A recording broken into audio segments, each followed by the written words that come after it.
Hey everybody, welcome back to the Reclamation Podcast, where our goal is to help you reclaim good practices for following Jesus. If we haven't met yet, my name is Tony, and I'm your host. With over a decade in the local church, I care deeply and passionately about helping you connect with Jesus in practical ways. Today's conversation was so much fun. Joël Malm is, you're going to hear him. He talks about what his calling is in his life, and he says it in a really simply and beautiful way. He says his calling is to stop unnecessary suffering and find meaning in necessary suffering. I absolutely love that thought process. I love his perspective. He and I connected really well on this podcast. I think you're going to find a ton of help in it. And if you do me a favor, hit that subscribe button wherever you listen to podcasts. Leave a rating or review on iTunes or Spotify.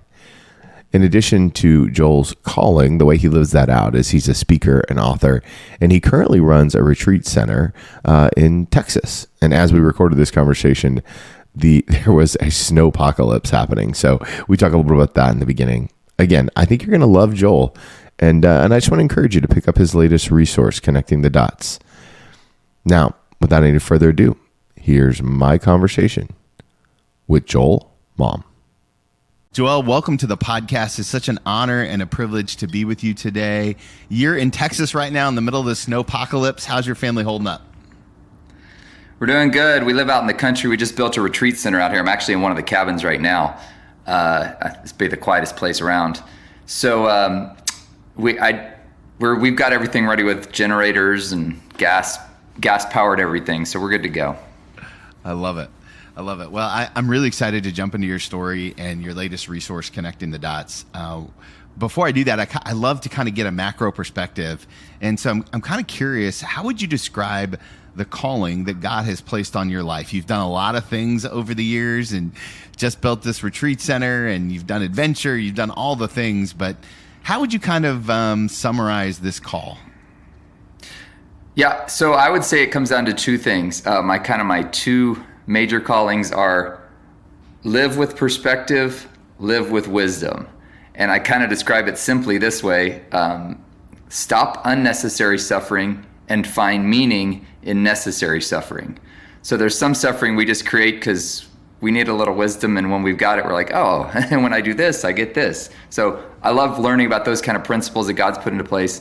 But then there's also some suffering in Acts. I wish the verse wasn't in there, but it says, through much suffering we enter the kingdom of God. And when Paul says we rejoice in our suffering, for suffering produces endurance, endurance produces character, character produces hope.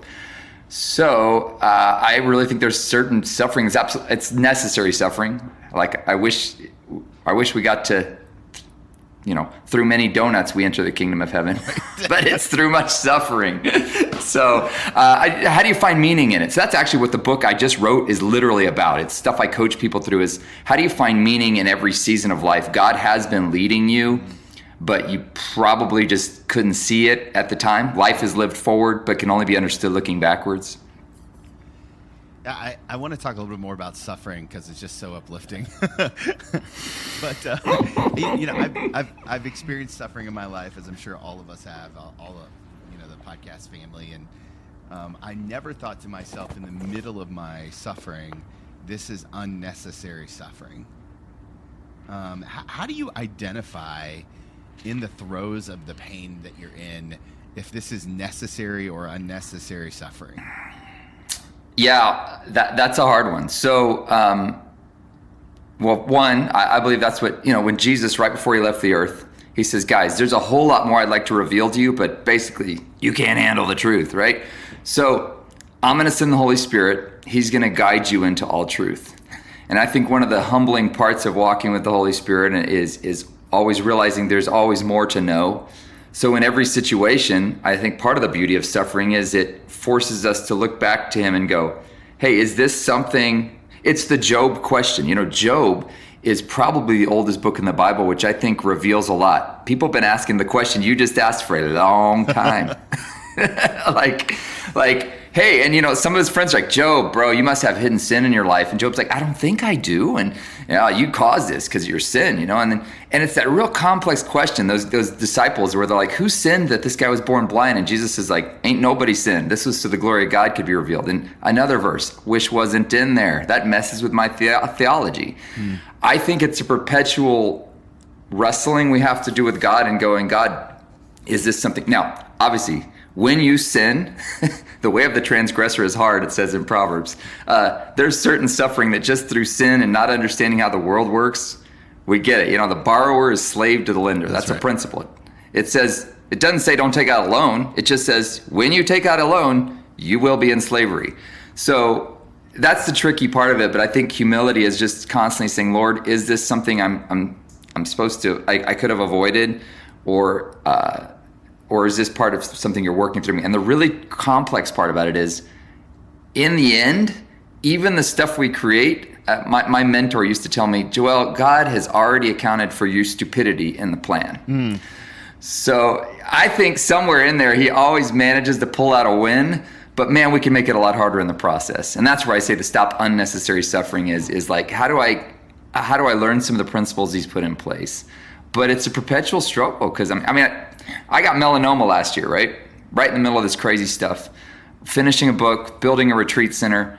And I'm asking myself, with the doctor's like, it's all random. And I'm like, well, what did I do?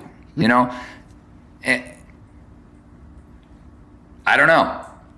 It just becomes a mystery, and thankfully the Lord healed me of it. It's a miraculous healing, but I go, what do I need to do to not have that happen again?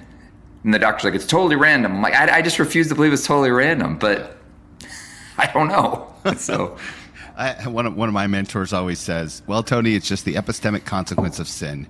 Like, we live in a broken world with broken people, and it's just broken. And I'm like, well, that's dumb. I need a better answer than that. I need an answer. That's right. Yeah.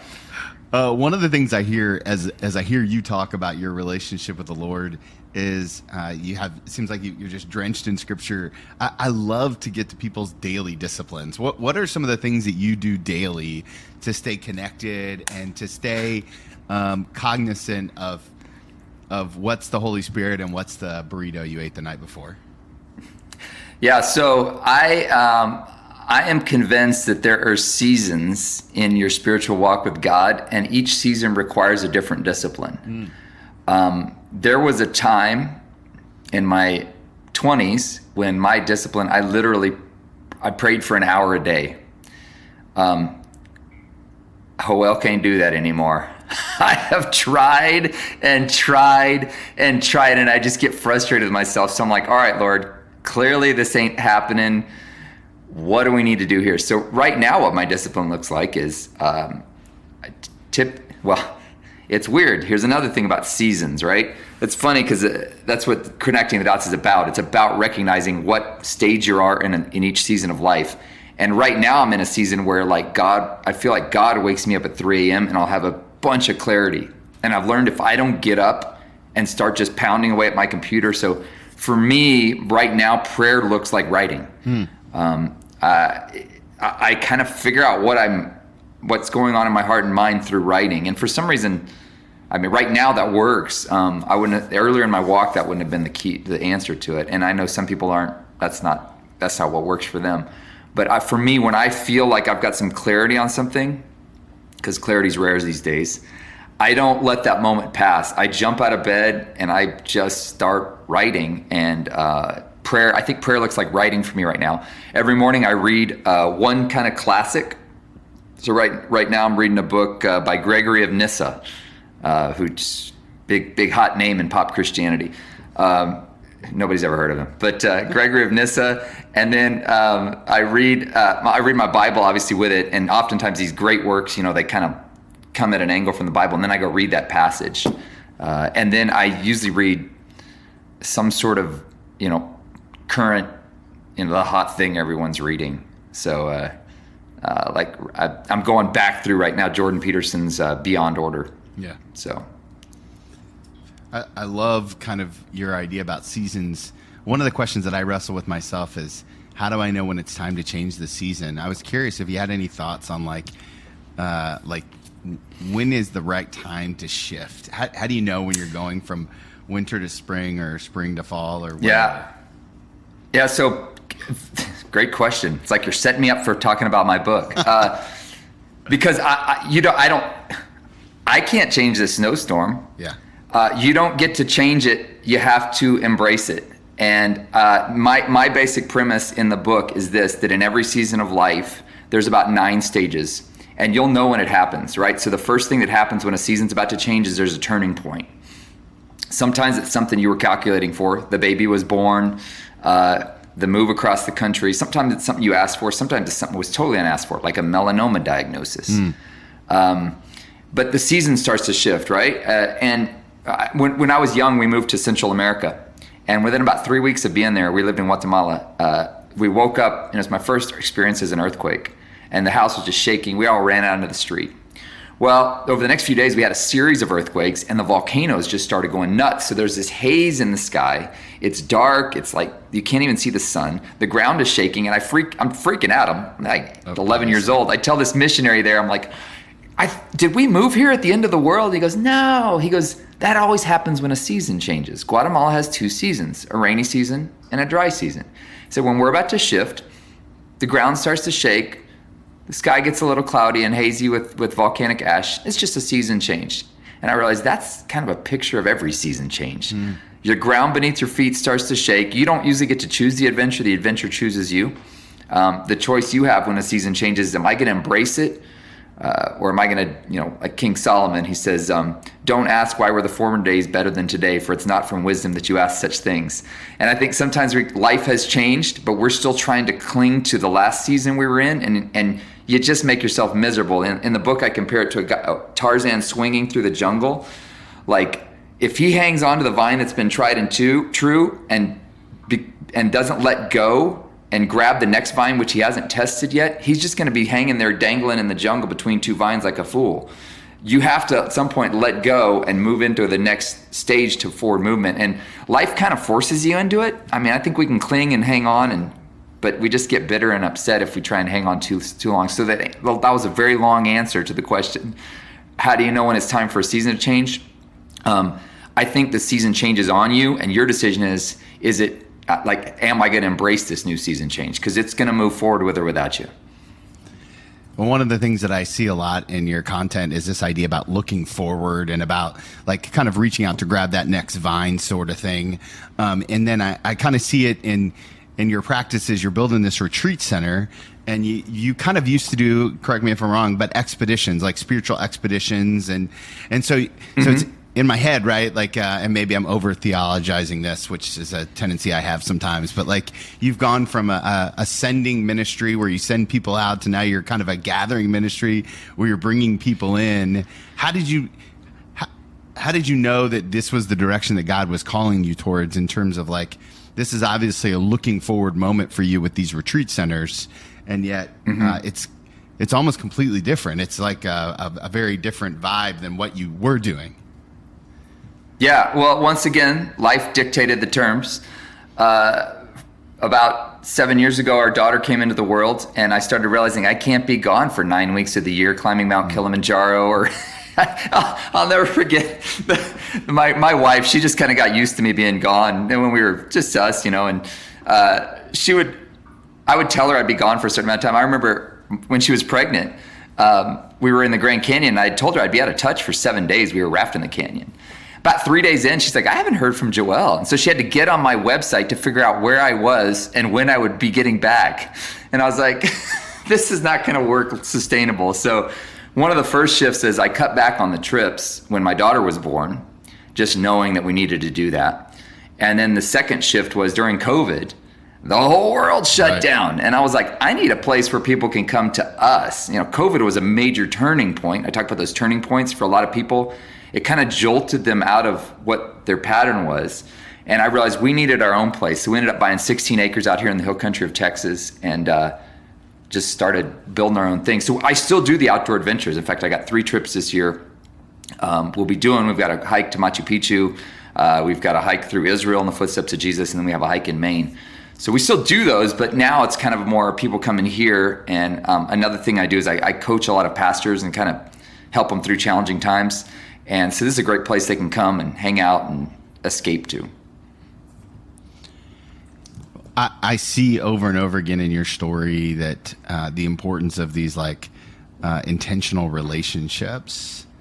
How have you kind of built those in your life? And I mean, you've obviously created a calling out of that in terms of pouring into other people's lives.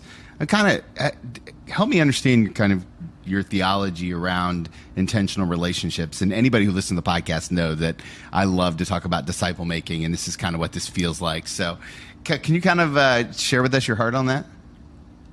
Yeah, absolutely. So I have always had a very tight inner circle, and that formed in my teens, thank God.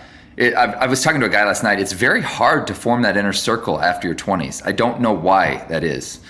I've just watched this pattern in people's life that the people that really go far tended to build the tightest relationships in their early 20s or late teens. So I have an inner circle. I have some mentors, the people I talk about in that book, Connecting the Dots, David and Karen, the ones that dragged me down to that horrible experience in Mexico. That was all their fault. But they have been lifelong mentors of mine. I met them in high school. There's a statistic, I think the Baptist put it out recently, that one of the long-term kids that stay in church and have their own relationship with God, one of the consistent patterns that they've seen is one of the three things that they have is an adult outside of their parents who connected with them before they turned age 16. Wow. And started leading them on their spiritual walk. And so they were that for me. David and Karen have been forever. Whenever I write a book, I send it immediately to Karen, and if she doesn't like it, she tells me. So I'm on the phone with them every week. My friend Wes, my best friend Wes Peterson, I've known him since high school.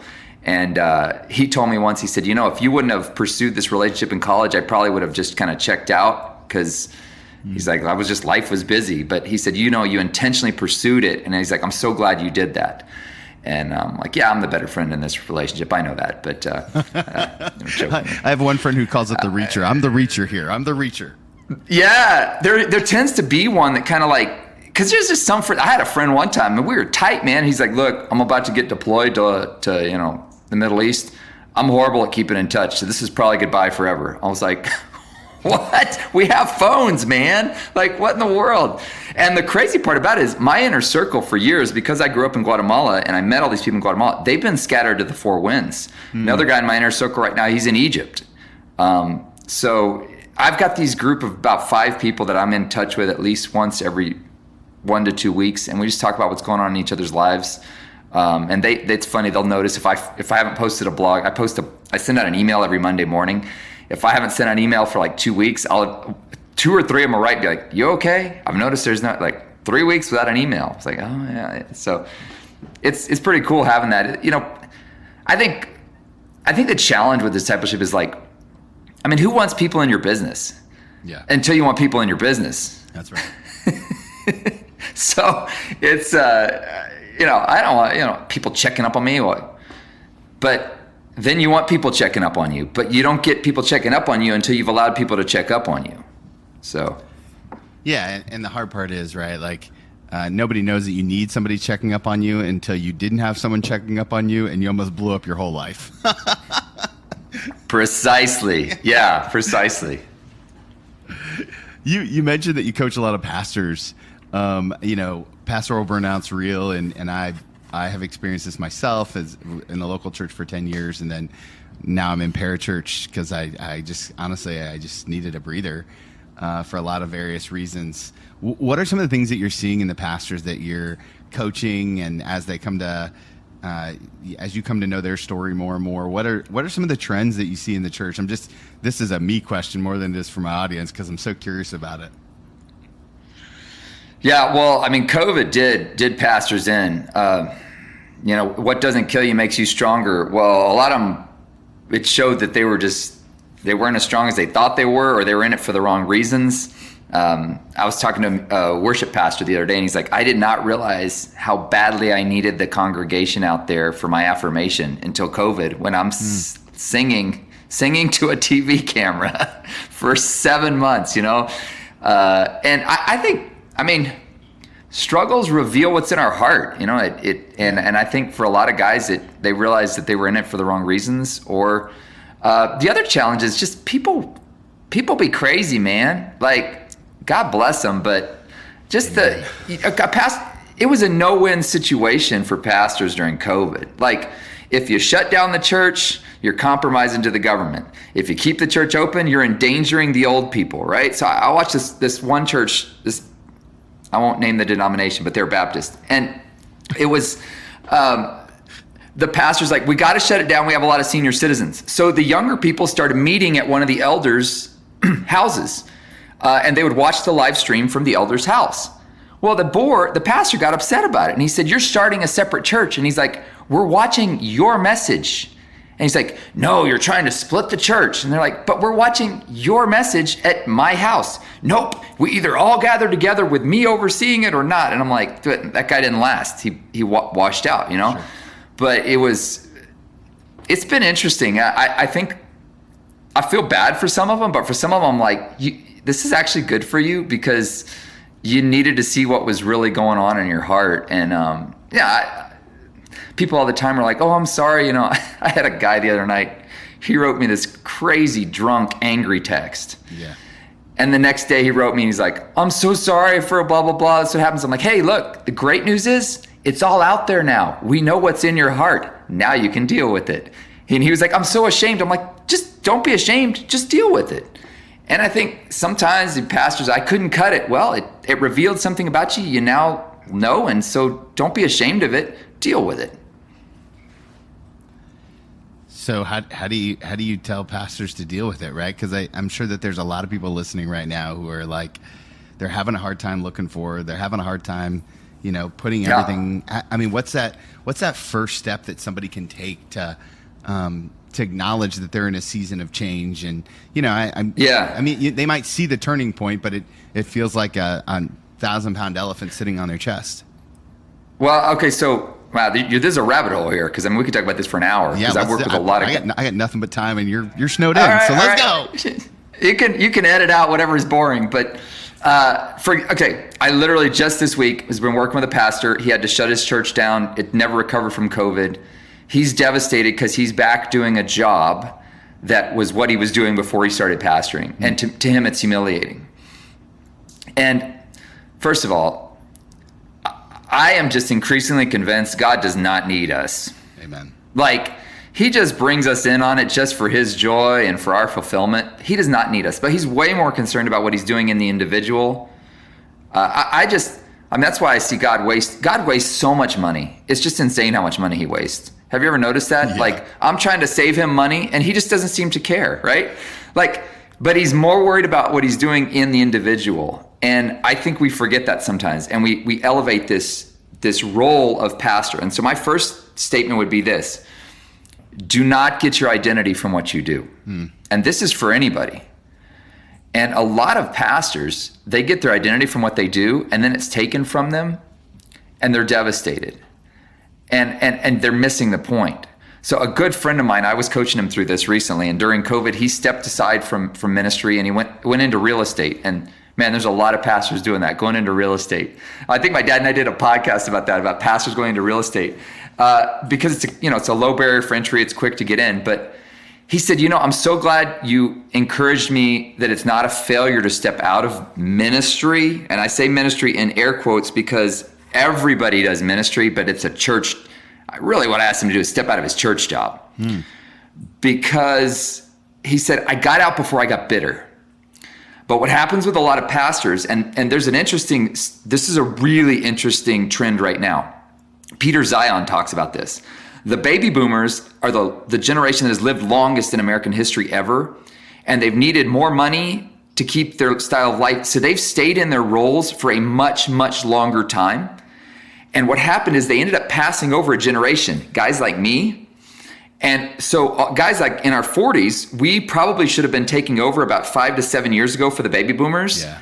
But most of us are like, I'm not sitting around waiting for this anymore to be in senior leadership as pastors. So they checked out and did something else. This is an example of my friend. He went into real estate right when he's ready to do ministry, I think at his peak, right?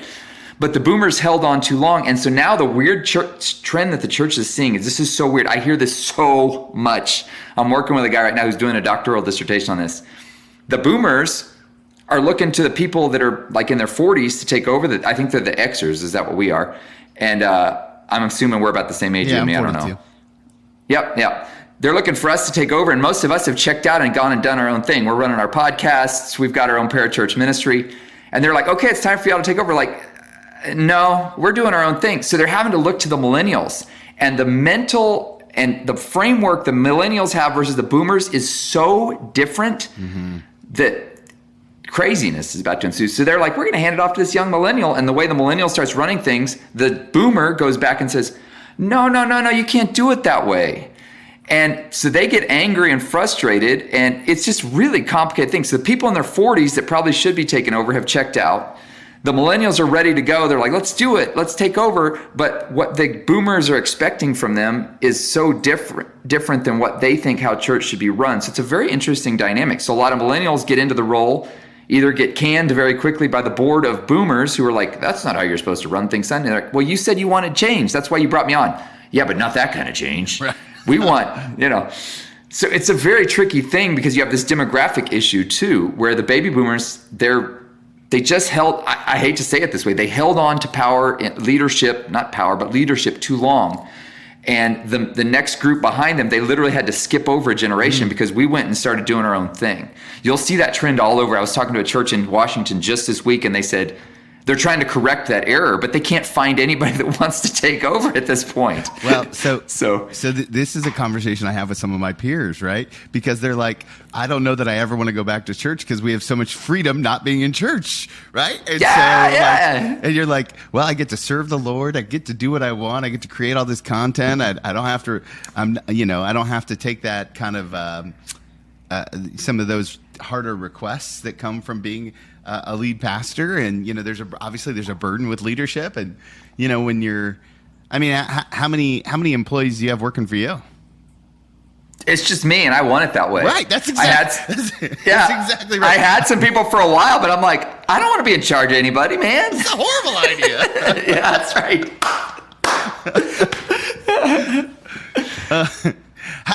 How does God tell you what to write about? Because I see this very vast, diverse kind of places where you've got your hand in. How did you know that connecting the dots was the next right thing to write? Most of it's just from listening to people. As a counselor, I have a master's degree in counseling. I just spend hours listening to people. And if you really listen, here's a truth of counseling. And this sounds so judgmental, but it's true. People will tell you pretty much everything you need to know about them in about 5 minutes if you'll just listen. Yeah. Now, there's nuance and layers of complexity, but the core comes out in about the first 5 minutes if you're a listening ear. So I just listen, and one of the struggles I heard over and over from people is my faith, man. Like, I feel like I'm losing my faith. And they're not actually losing their faith. What's happened is they're in the stage of the journey called the dark cave. John of the Cross called it the dark night of the soul, where all of a sudden you have to enter the dark cave empty-handed and alone. And God forces you to look at some things. Carl Jung says the thing we need most will be found where we least want to look, right? Where God kind of forces us to release all of the protections we had around us, our identity from what we do, what we have. And then we face off with God, and we sometimes emerge going, I don't know if I have the same kind of faith, but it's just not a simple faith anymore. It's a new layer of complexity and depth in your faith. And so I just kept hearing that from people, and I'm like, you're not losing your faith. This is part of the journey of becoming all that God intends you to be, and you're probably realizing maybe for the first time that the God you serve has actually been something you created in your mind, not the real God. So, and it doesn't mean your faith wasn't valid, right? But it's learning deeper and deeper layers of who God is. He's infinitely complex. Was it St. Augustine said, if it's knowable, it's not God, right? And there is a knowability to God. That's the paradox of our faith, right? There's a knowability to God, but there's this vast unknowability of God where you're just always going, it's back to that Job question, like where Job at the end, he's like, God's like, let me start asking you some questions, Job. where were you when I formed Leviathan? Where were you when I plunged the depth? And Job's like, all right, I'm out. You win. I'll go with, as King David says, my heart is not proud. I have not concerned myself with things too great and marvelous for my understanding. I'm going to humble myself. I'm going to follow you. Right. Walking through the haze. I'm going to trust you in that. So mostly, again, another long answer, just listening to people. And that was the thing I heard a lot of people is they're like, did I miss God? Did I do something wrong? I'm like, no, this is part of the pattern of his work. Yeah, I think often that I want to know God, but I don't want a God that I understand. You know, if God fits into my box, we're all in big trouble. Right. Very true. I do want to talk about your podcast with your dad. I as I was getting to know your story a little bit, you and your dad have created this rhythm of podcasting. So 2 questions. What brought you guys to that conclusion? And what have you learned about your dad as an adult podcasting with him that you didn't know as a child? What I've learned about my dad is, you talk about privilege. Yeah. That's the hot word right now. I have ridiculous privilege having had a father. He's the person who's most like Jesus that I know. That is the one thing that will just forever be true about my dad. There's so many things that he taught me that I didn't even realize. And a lot of what our podcast is just unpacking things I learned from him that I didn't even realize I learned from him.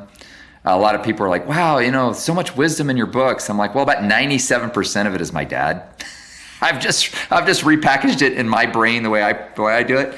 But it's stuff I learned from him and just watching. More than anything, I watched him. And it was his courage. He moved us to Central America in the middle of a civil war. Not generally the wisest decision, but he knew God was calling us. It was the best thing that could have happened for us. But I've just watched him do that. I've watched him live humbly.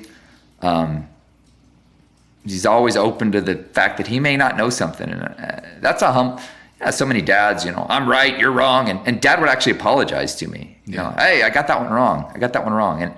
And people think that shows weakness, but it actually showed me my dad is freaking awesome. And here I am at 45. He's still my favorite person to hang out with besides my wife. So much so we do a podcast together. So you have a little girl, 7-year-old. I love to steal good practices for discipling the next generation.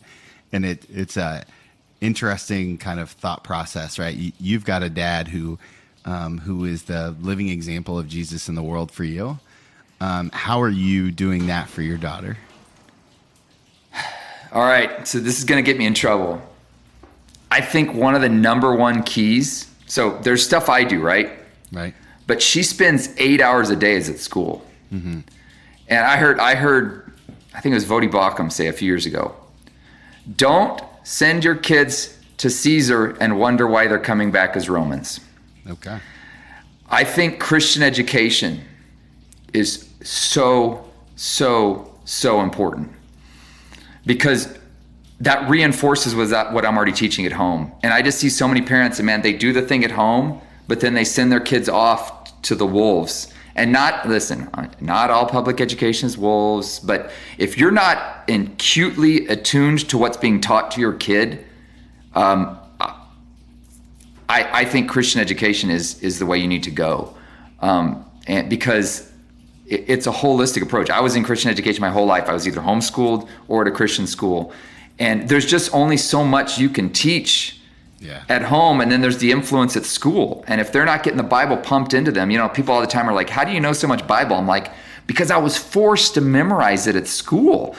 To graduate high school, I had to quote the whole book of Philippians, man. And I'll be preaching sometimes and a verse will come out. I'm like, wow, I haven't thought about that one in a while. But if it's in there, your word have I hid in my heart that I might not sin against you. If it's in there, it will come out, right?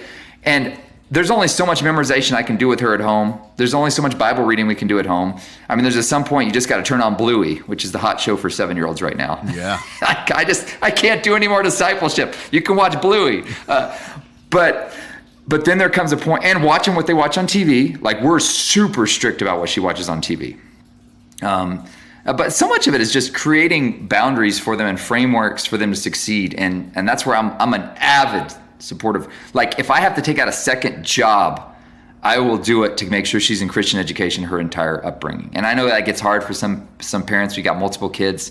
But most Christian schools, they have a cap on that stuff.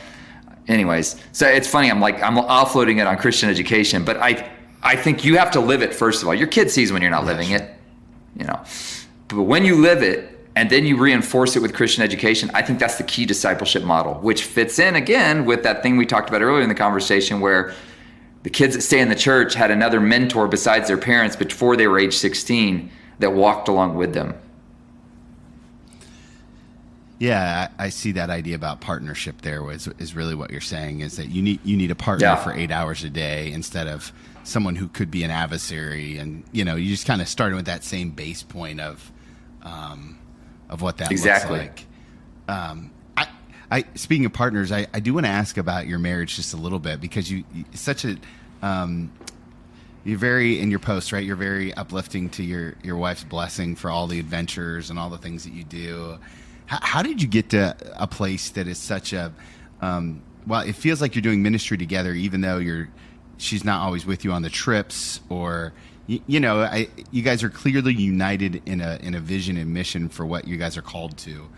I think there's probably somebody listening right now who wants that in their marriage.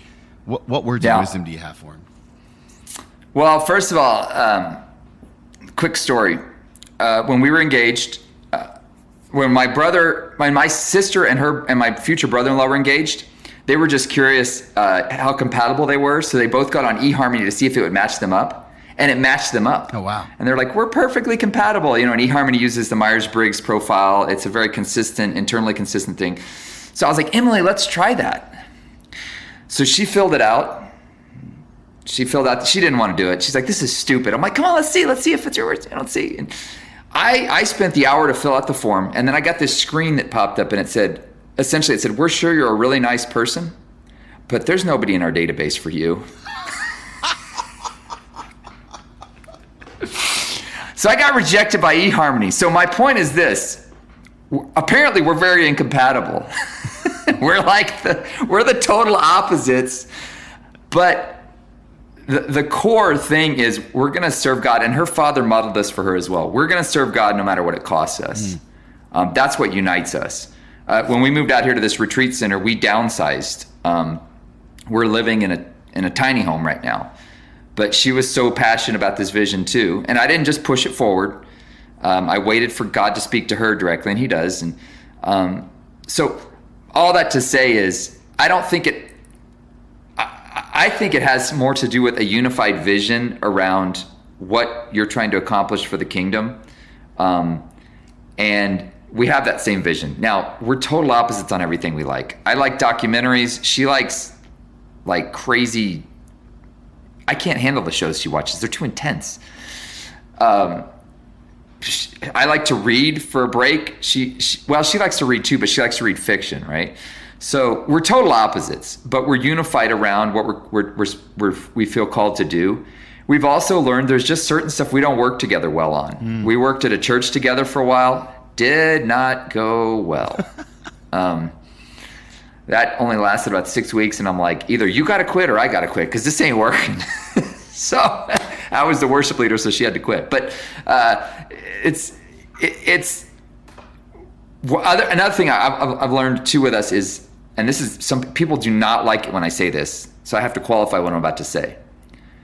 You have to learn to fight well. Yeah. Jordan Peterson says contend with one another. That's probably a better word because a lot of people in their mind when they hear fight, it's like a negative connotation.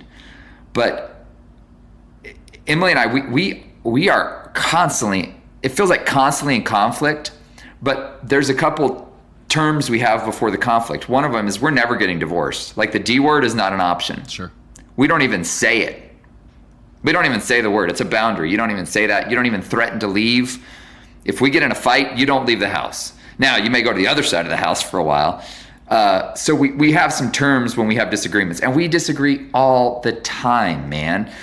One of the things in counseling I've seen with the marriages that blow up, like literally just blow up, is they're like, we never fought. I'm like, that's your problem.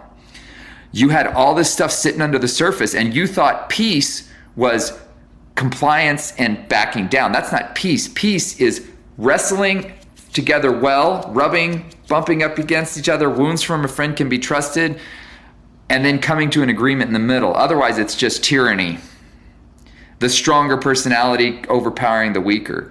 The person that thinks they're bringing peace by just backing down. So I tell people all the time, and they don't like this. I wrote a blog about it, and I wrote people, and they're like, this sounds like you're promoting communism in the marriage, where there has to be a thesis, and then an antithesis, and then an overthrowing of the powers that be. I'm like, yeah, you're taking it way too far, man. The fact is, there does have to be conflict. And the marriages that I've seen, I was just talking to a guy last week. He's like, dude, we never fought. I'm like, I'm sorry, that's your problem. You never fought. So resentment was building. Resentment wasn't building for you because apparently you were the guy that was winning every time. But resentment was building for her. So in our marriage, one of the things people don't like it, but that's our best advice is learn to fight well and fight fair. Yeah. And what I mean by fight is you don't swing punches, you don't hit, you don't use harsh, vindictive, cutting words, but you stand your ground on what you feel and then let them state their ground, and then you come to an agreement in the middle. And sometimes that requires maybe a little bit of elevated volume, but we have a lot of rules for fighting too. So it's language that I'm super familiar with. One of ours is even in the midst of our biggest fights, I've never slept on the couch.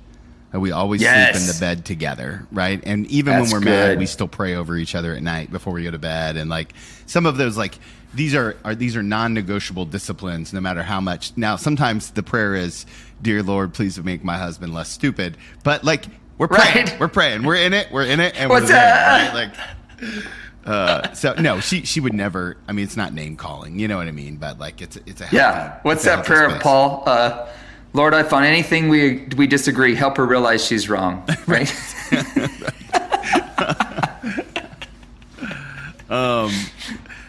Kind of as we come to the end of our time together, I do want to ask, like, as this book gets out into the world, my podcast family loves to pray. What can we pray alongside you as this book gets into the hands of so many different people? So one of my prayers for it, and I didn't realize this was my prayer until the first editor sent it back to me, and she reads a lot of books, and she wrote back and she goes, I don't say this about books, but I felt pastored by this book. And that's my prayer, is that I know there are a lot of people that, man, there's just a lot of craziness going on in the world right now, and a lot of people are questioning their faith. My prayer is that a lot of people through this will get some clarity on the fact that God has really been leading them and they didn't even realize it. He hasn't abandoned them. You're not that coat that because you live in Texas, you never use it. And then God opens the closet one day and it's like, oh, I forgot you're still in there. That great coat. Now, you're not forgotten by God. He's divinely orchestrating behind the scenes everything in your life. And there are dark seasons, there are quiet seasons, there are challenging seasons, but he has not forgotten you. And I just want people to see that when you look back, as it says in Revelation, we will stand before him and bow and say, true and just are your ways. My prayer is that people see that God really has been working all things together for the good of those who love him. And that's my prayer through it. I want it to get into the hands of people who maybe feel forgotten by God, maybe feel like they made a mistake and this is why their life is taking the turn it's taken right now. And then for those that have made a mistake and realize this is why life is taking the turn, realize it's not beyond God's capacity to turn it around. So I really want it to be a pastoring book, which is funny because I don't think of myself as very pastoral, but I feel like that's the goal of the book. Praise God. Praise God. Okay, one more question for you, but before I ask it, I know that my listeners are going to want to learn all things about what God is doing in and through you and about future books and all the things. Where's the best place to stay in tune with what God is doing in your ministry? Well, I have my Monday morning rantings. Every Monday I send out an email. You can sign up for that at joelmalm.com, joelmalm.com. And there's a little pop-up thing, the classic pop-up. Just put that in there and you'll get an email from me every Monday. Just stuff I've been thinking about, stuff I've been working through in life. And then also that has a bunch of messages I've given, the books I've written, and stuff like that. There's also a ton of YouVersion devotionals I've written. So I've got 3 more that are going live next month. Oh, wow. Based on the Connecting the Dots book. So if you go to the YouVersion Bible app and just put in my name, JoelMalm, it'll pull up all the different devos that I've written, and those have gotten quite a bit of traction. So love that. Okay, last question I love to ask people is an advice question. I'm going to ask you to go back and give yourself one piece of advice, except I get to name the season of life that you're in when you give that younger version of you the advice. And so I want to take you back to your the end of your very first expedition, right, where you just got done doing this massive trip, life-changing. If you could sit down and that younger version of yourself, sit knee to knee with him, hold his hands, look him in the eyes, yes. Knowing everything that you know now, what's the one piece of advice you're going to give him? It's the same advice I tell my wife. I would have given this to me up until about 5 years ago. It's the same piece of advice. Chill out, dude. Like, I was so uptight, so determined to prove myself, so determined to show the world I had something to offer.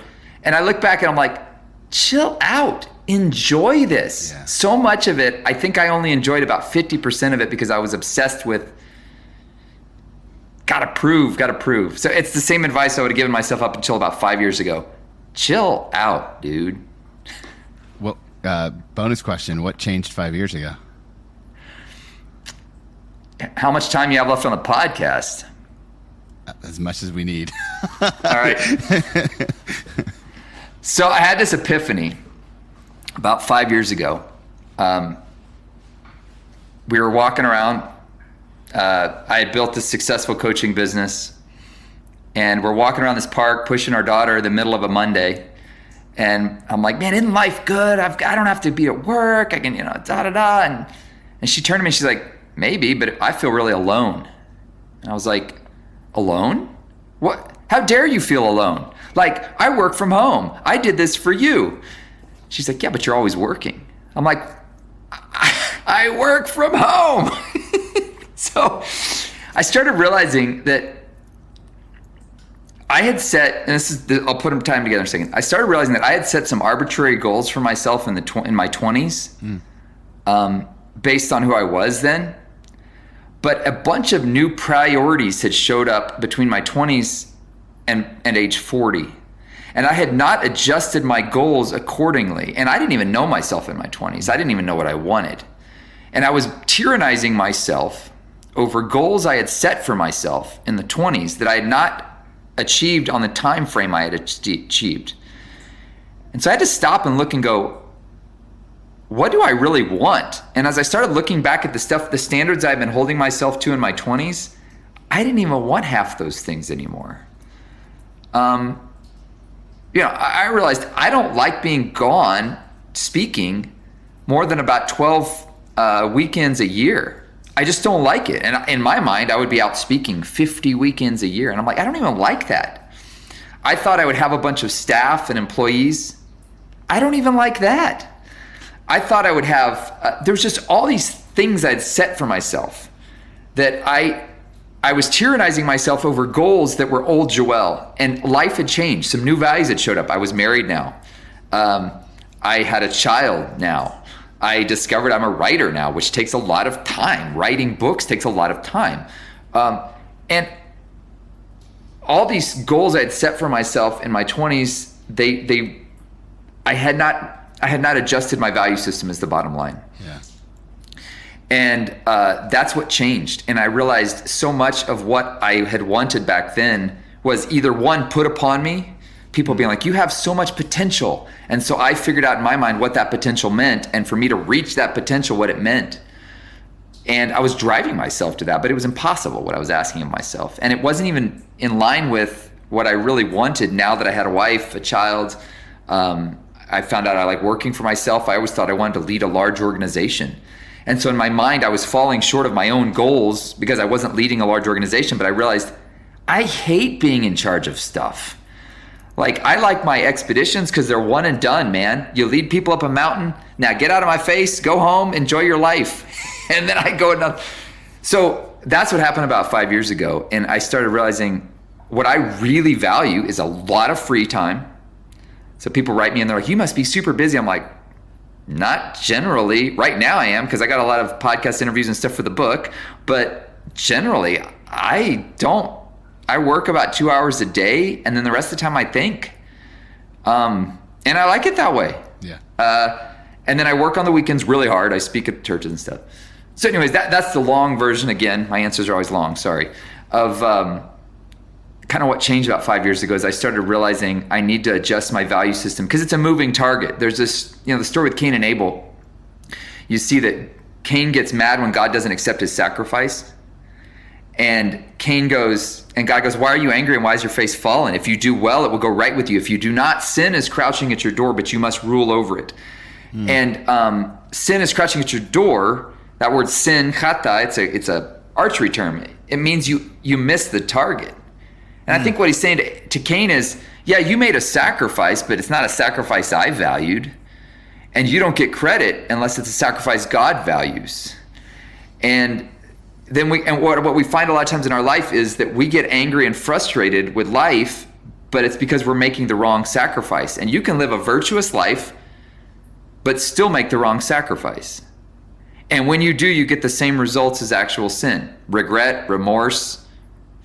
And so that's where I think it's really important you establish, first of all, what is the order God wants it in? And I'm convinced the order is always God, your spouse, your kids. I mean, if you look at the biblical pattern, something always has to be sacrificed for what's most valuable. So you're always in every season of life going, what needs to be sacrificed? Yeah.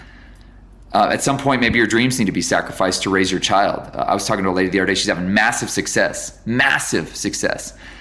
And she wanted that success 20 years ago, but she felt like God told her to stay home and homeschool her children. And she did. And now it's like God's making up the time that she felt was lost. Like, I mean, she is seeing crazy success, but I think it's because she made the right sacrifice.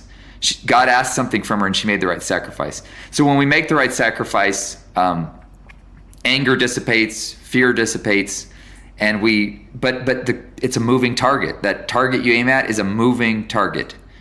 And every season of life you have to go, what needs to be sacrificed this time right now?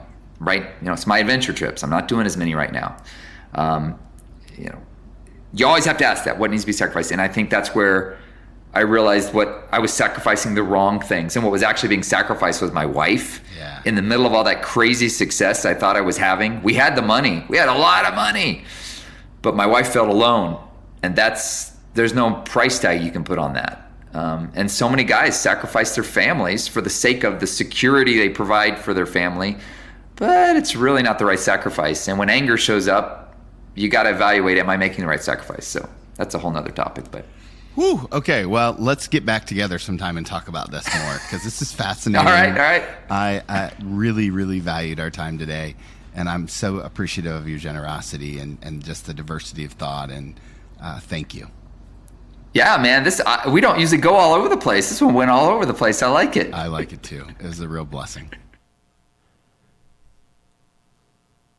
I told you guys, what a great dialogue with Joel. Like, I just think he has such a great perspective. I think his thought process, the way he thinks about life is so good. So do me a favor, pick up a latest copy of his book, Connecting the Dots. And if you follow him on social media, thank him for being on the podcast. That's such a great way to honor our guests. As always, I'm really thankful for each and every one of you.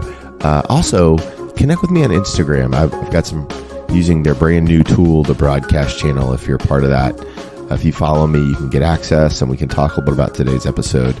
So thankful for you guys. And remember, if you want to follow Jesus, you must be willing to move.